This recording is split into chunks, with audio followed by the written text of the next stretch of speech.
Hello बच्चों, चलिए प्रश्न को पढ़ते हैं।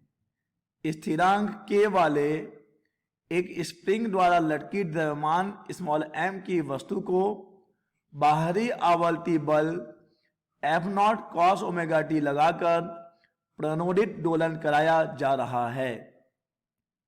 वस्तु का आयाम a है और मंदन बल काफी कम है। अब इस वस्तु को बदलकर 2m द्रव्यमान की वस्तु इस स्प्रिंग से लटका दी जाती है और इसी बाहरी बल से इसे प्रणोदित दोलन कराया जाता है। अब आयाम का मान होगा, दिए गए विकल्प हैं ए कैपिटल ए, बी a वर्गमूल 2, सी 2a या फिर डी 1/2। तो चलिए बच्चों, सबसे पहले हम लिख लेंगे मूल अवधारणा जिस पर कि बच्चों यह प्रश्न आधारित है। बच्चों यह प्रश्न आधारित है प्रणोदित दोलन पर। प्रणोदित दोलन पर तो चलिए बच्चों, पहले हम समझते हैं कि क्या होता है प्रणोदित दोलन। बच्चों, जब हम किसी वस्तु पर बल लगाकर उसे उसकी माध्य स्थिति से विस्थापित कर दें तो वह वस्तु या वह पिंड अपनी माध्य स्थिति के आगे पीछे एक दोलन गति करने लगता है और हम देखते हैं कि कुछ समय के पश्चात उसका आयाम निरंतर घटता जाता है और कुछ समय के पश्चात वस्तु जो है अपनी माध्यावस्था में आकर, अपनी समयावस्था में आकर विराम यानी कि रुक जाती है। बच्चों, इस प्रकार के दोलन को हम कहते हैं अवमंदित दोलन। अवमंदित दोलन, ठीक है बच्चों, ध्यान दीजिएगा, यह अवमंदित दोलन है, हमें प्रणोदित दोलन समझना है। बच्चों, अब मान लीजिए कि हम बाहर से एक आवर्ती बल लगाएं। हम बाहर से एक आवर्ती बल लगाएं। बच्चों, चलिए इस उदाहरण को समझते हैं। मान लीजिए कि आप एक बच्चे को झूला झूला रहे हैं, तो अगर आप झूले को एक साइड लाकर छोड़ दें तो झूला जो है अवमंदित दोलन करता हुआ कुछ समय के पश्चात रुक जाएगा।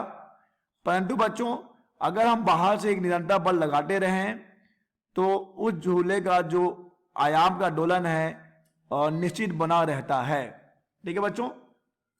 तो बच्चों, इस प्रकार के दोलन को हम कहते हैं प्रणोदित दोलन, जिस पर कि हम बाहर से एक बल लगा रहे होते हैं और बल लगाकर उस दोलन के आयाम को निश्चित रखा जाता है। ठीक है बच्चों।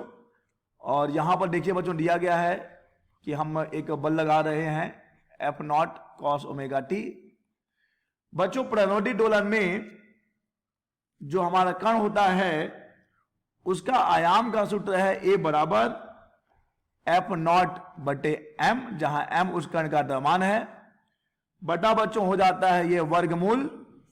वर्गमूल में है बच्चों ओमेगा का वर्ग माइनस ओमेगा नॉट का वर्ग और इसका भी होल वर्ग है बच्चों, प्लस b ओमेगा बटे m का वर्ग। ठीक है बच्चों। देखिए b क्या है बच्चों, वहां पर एक अवमंदन बल है जिसे कि हम लिखते हैं F बराबर -b v से, चलिए इसे FD से दिखाते हैं, ये अवमंदन बल है। ठीक है बच्चों। तो बच्चों, ये होता है प्रणोदित दोलन में आयाम का सूत्र। अब बच्चों, अगर हम स्थिति लगा दें, हम अगर स्थिति लगा देते हैं कि यहां पर जो है, देखिए स्थिति दिया गया है प्रश्न में, अवमंदन बल काफी कम है। ठीक है बच्चों। तो उस स्थिति में हमारा सूत्र सिमट कर रह जाता है F0/m ओमेगा का वर्ग माइनस ओमेगा नॉट का वर्ग, और ये इसका वर्ग पहले से है बच्चों। ठीक है। यह उस स्थिति की बात है बच्चों जब हमारा अवमंदन बल क्या है, काफी कम है, काफी कम है। ठीक है बच्चों। और हमें प्रश्न में यही स्थिति दी गई है। तो बच्चों, इसी मूल अवधारणा की सहायता से हम इस प्रश्न का उत्तर देंगे।